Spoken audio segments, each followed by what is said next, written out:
Hello students, my self पूजा सिंह। आज हम toss का एक न्यूमेरिकल सॉल्व करेंगे। तो क्वेश्चन हमें दिया हुआ है a rectangular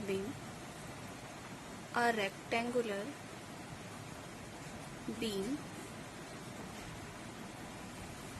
has a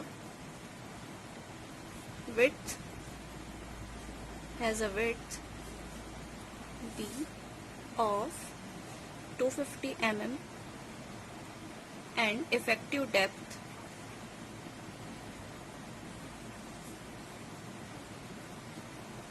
that is D is 500 mm. The beam is provided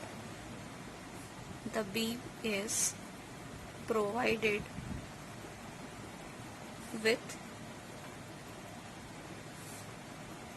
5 number of bars of 28 mm on tension side,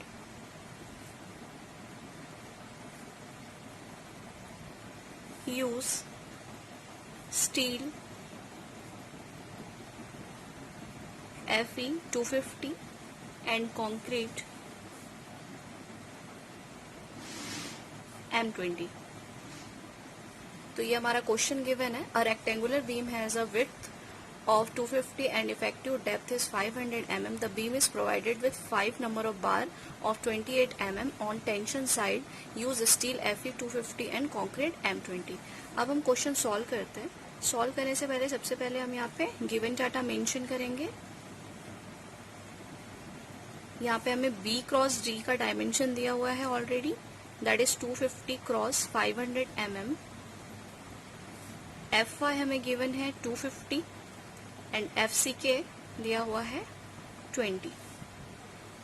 अब हम यहाँ पे बीम बना लेते हैं। ये हमारा रेक्टेंगुलर बीम है, इसकी विड्थ है हमारी 250 एंड डेप्थ है हमारी 500। साथ ही क्वेश्चन में हमें क्या दिया हुआ है, हम कितने नंबर ऑफ बार यूज करें, 5 नंबर ऑफ बार यूज करें, कितने mm के, 28 mm के। तो फर्दर हम इस तरीके से उसको प्लेस कर देते हैं। ये हम 5 नंबर ऑफ बार्स यहाँ पे प्लेस कर दिए हैं और एक बार हमारे कितने mm का है, 28 mm का है। मतलब ये जो हमारे बार हमने जो इसमें प्रोवाइड किए हैं, रेनफोर्समेंट जो हमने प्रोवाइड किया है, उस बार के जो डायामीटर है वो कितना है हमारा, 28 mm है। नेक्स्ट हम आगे क्वेश्चन सॉल्व करते हैं। तो सबसे पहले हम इसमें क्या फाइंड आउट करेंगे, एरिया ऑफ स्टील। सबसे पहले हमें फाइंड आउट करना है एरिया ऑफ स्टील। तो area of steel find out करने का क्या फॉर्मूला हम यूज करते हैं, number of bar used into π/4 into D का स्क्वायर। ओके, तो नंबर ऑफ बार यूज मतलब हम लोग यहाँ पे कितने नंबर ऑफ बार यूज कर रहे हैं, यहाँ पे हम 5 नंबर ऑफ बार यूज कर रहे हैं इंटू π/4 एंड हर बार की डायामीटर कितनी है हमारी, 28 mm है। तो ये 28 mm का स्क्वायर हो जाएगा। तो यहाँ से हमारा एरिया ऑफ स्टील कितना कैलकुलेट हो जाएगा, हमारा एरिया ऑफ स्टील आ जाएगा 3078.76। तो ये सबसे पहले हमने क्या फाइंड आउट कर लिया, एरिया ऑफ स्टील यहाँ से हमको फाइंड आउट हो गया है। नेक्स्ट हम क्या करना है, हमको सबसे पहले फाइंड आउट करना है न्यूट्रल एक्सिस।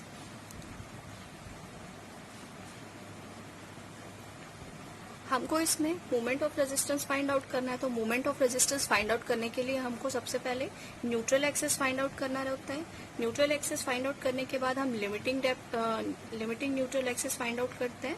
फिर उनके बेसिस पे हम क्या करते हैं, कंपेयर करते हैं।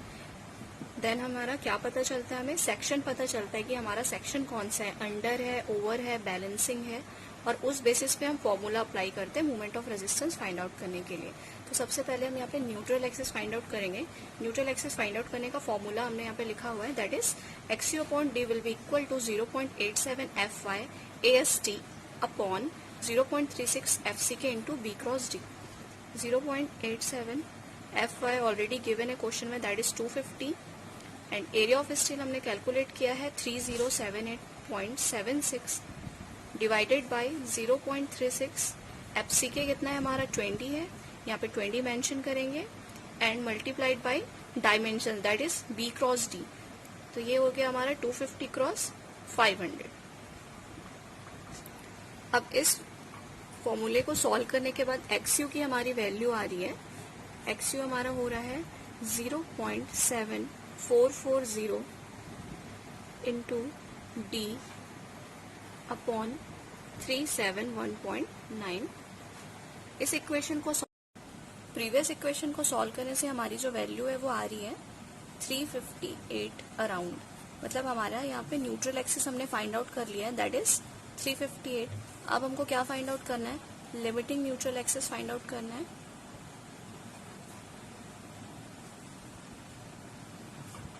सो limiting neutral axis find out करने के 3 टर्म्स होते हैं। ये बेसिकली डिपेंड करता है ग्रेड ऑफ स्टील पे। फर्दर अगर ग्रेड ऑफ स्टील हमारा दिया हुआ है Fe250, इसके लिए हम यूज करते हैं 0.53, एंड अगर हमारा स्टील का ग्रेड दिया हुआ है Fe415, then we have to use 0.48, और अगर हमारा ग्रेड ऑफ स्टील दिया हुआ है 500, देन हम यूज करते हैं 0.46। तो यहाँ पे क्वेश्चन में हमको ग्रेड ऑफ स्टील कितना मेंशन है? Fe250 दिया हुआ है, तो यहाँ पे हम कौन सा वाला इक्वेशन यूज करेंगे? Fe250 इज इक्वल टू 0.53, ये इक्वेशन हम यूज करेंगे। तो इस इक्वेशन को यूज करेंगे तो हमारी वैल्यू आ जाएगी XU max upon D will be equal to 0.53। अब यहाँ पे जो हमारा लिमिटिंग न्यूट्रल एक्सिस है उसको हमने किससे डिनोट किया हुआ है? XU max से डिनोट किया हुआ है। तो इसको डिनोट करने के बाद XU max हमारा हो जाएगा 0.53 इंटू डी। यहाँ पे D क्या है हमारा? डेप्थ ऑफ बीम, जो ऑलरेडी हमको क्वेश्चन में दिया हुआ है। तो XU max सिंप्लीफाई करने पे हमारी वैल्यू आ जाएगी 0.53 क्रॉस 500। ये वैल्यू हमारी आ रही है अप्रोक्स 265। सो हमारा XU max हमने यहाँ से फाइंड आउट कर लिया, दैट इज 265, एंड XU की वैल्यू हमारे पास ऑलरेडी आ गई है अप्रोक्स 358। अब हमें क्या करना है? कंपेयर करना है। यहाँ पे जो हमारी XU की वैल्यू है वो ग्रेटर देन है XU max की वैल्यू से। इट मीन्स ये क्या रिप्रेजेंट कर रहा है? हमारा जो सेक्शन है वो ओवर रेनफोर्स्ड है।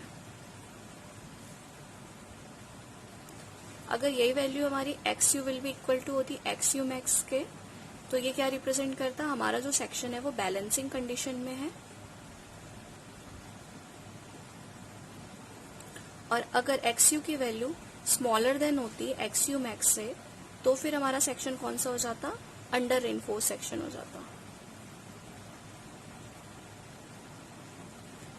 अब हमें कंपैरिजन करना है कि ये हमारी XU की वैल्यू और XU max की वैल्यू कौन सी कैटेगरी में आ रही है।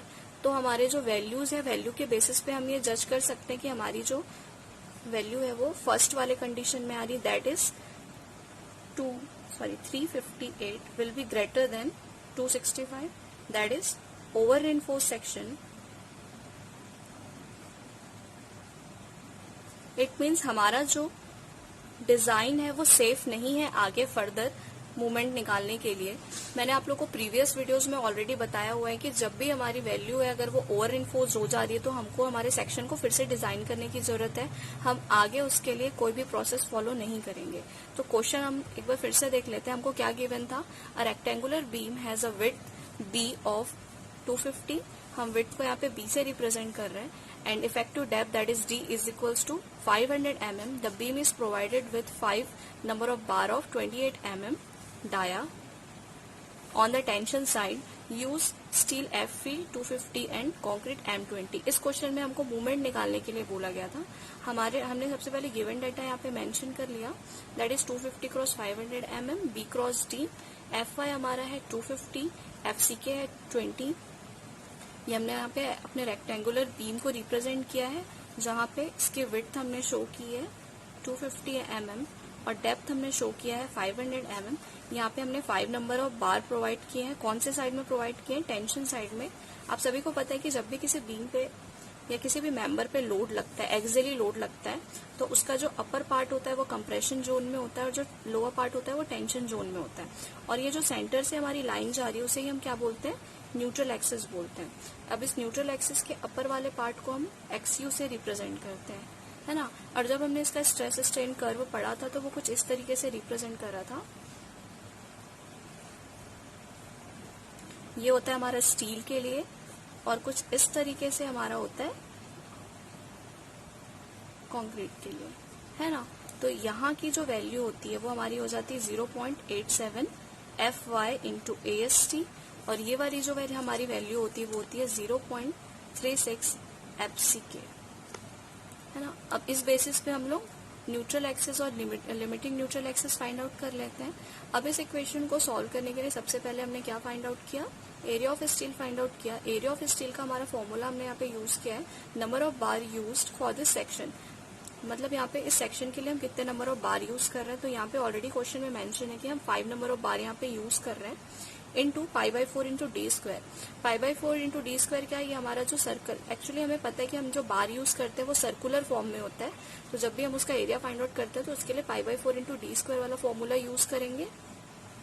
5 नंबर ऑफ बार यूज कर रहे हैं 28 mm डायामीटर के, तो इसके थ्रू हमको area of steel find out हो गया 3078.76। अब हमको सेकंड स्टेज में क्या फाइंड आउट करना है, न्यूट्रल एक्सिस फाइंड आउट करना है। तो न्यूट्रल एक्सिस फाइंड आउट करने के लिए हमने फॉर्मूला यूज किया है XU upon D will be equal to 0.87 FY into AST upon 0.36 FCK B cross D। अब इस इक्वेशन में हमने अपनी वैल्यूज को पुट किया, वैल्यूज पुट करने के बाद हमारी न्यूट्रल एक्सिस की वैल्यू अप्रॉक्स आ रही है 358। ये वैल्यू हमारी किसकी आई है, न्यूट्रल एक्सिस। अब इसके बाद हम लोग लिमिटिंग न्यूट्रल एक्सिस निकाल रहे हैं। लिमिटिंग निकालने की जरूरत क्यों पड़ती है, बिकॉज हमको कंपेयर करना है कि हमारा सेक्शन कौन सा है। अब इसके लिए हमारे पास एक टेबल होता है, इस टेबल को हमें याद रखना है। अगर हमारा स्टील का ग्रेड दिया हुआ है Fe 250 तो उसके लिए हम वैल्यू यूज करेंगे 0.53। अगर हमारा ग्रेड ऑफ स्टील दिया रहेगा 415 तो हम यूज करेंगे 0.48। सिमिलरली अगर 500 गिवन है तो हम यूज करने वाले 46।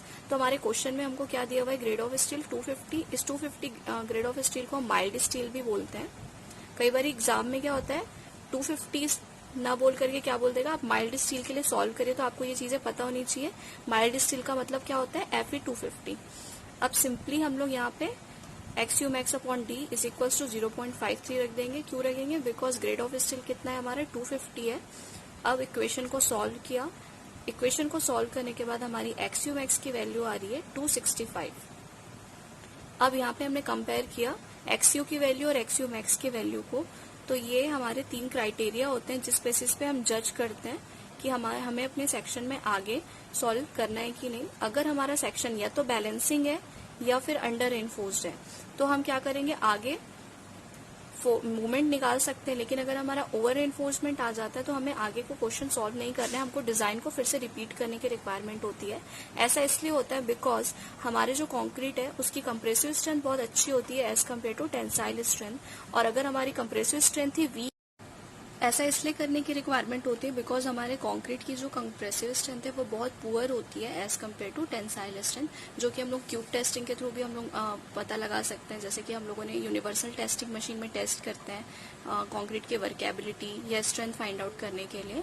तो हमारा जो कंक्रीट होता है उसकी प्रॉपर्टी ये होती है कि वो उसमें कंप्रेशन स्ट्रेंथ बहुत अच्छी होती है as compare to tensile strength. और अगर हमारा सेक्शन वो ओवर इन्फोर्स सेक्शन हो जाएगा तो इससे क्या डिसएडवांटेज है, हमारे जो कंक्रीट है उसकी टेंसाइल स्ट्रेंथ तो बहुत ज्यादा अच्छी होगी लेकिन उसकी कंप्रेसिव स्ट्रेंथ बहुत ही पुअर हो जाएगी। और हमें पता है कि जो स्टील हम यूज करते हैं वो सिर्फ और सिर्फ टेंसाइल स्ट्रेंथ को रेजिस्ट करने के लिए यूज करते हैं। और स्टील की प्रॉपर्टी होती है कि जब उस पर लोड पड़ता है तो वो उसमें सडन फेलियर की कंडीशन नहीं होती है। वो सबसे पहले क्या हो जाएगा, या तो डिफॉर्म हो जाएगा या वो हमें इंडिकेट करेगा कि उस पर लोड ज्यादा पड़ रहा है।